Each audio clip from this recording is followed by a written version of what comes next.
નમસ્કાર, સત્યમેવ જયતે લાઈવ ન્યૂઝમાં આપનું સ્વાગત છે। આણંદ શહેરમાં છેલ્લા કેટલાક દિવસોથી મહિલાઓને નિશાન બનાવી સોનાની ચેઇન જૂટવવાના બનાવોએ પોલીસ માટે પડકાર ઊભો કર્યો હતો। જો કે આણંદ એલસીબીની 2 ટીમ અને આણંદ ટાઉન પોલીસની સંયુક્ત કામગીરીથી માત્ર 24 કલાકમાં જ સમગ્ર ગુનાનો ભેદ ઉકેલી દેવામાં આવ્યો છે। પોલીસે તુષાર સુંદરલાલ વિશ્વકર્મા અને રાજેશભાઈ ઉર્ફે રાકેશભાઈ સરસૈયાની ધરપકડ કરી છે। તપાસમાં સામે આવ્યું છે કે રાજેશભાઈ સામે અમદાવાદ અને ખેડા જિલ્લામાં અગાઉ પણ ચેઇન સ્નેચિંગ અને વાહન ચોરીના 3થી વધુ ગુનાઓ નોંધાયેલા છે।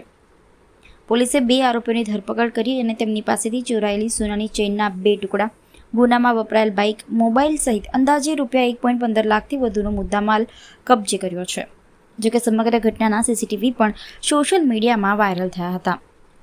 સાથે જ પોલીસે બંને આરોપીઓને કોર્ટમાં રજૂ કરી વધુ પૂછપરછ માટે રિમાન્ડ મેળવવાની કાર્યવાહી હાથ ધરી છે।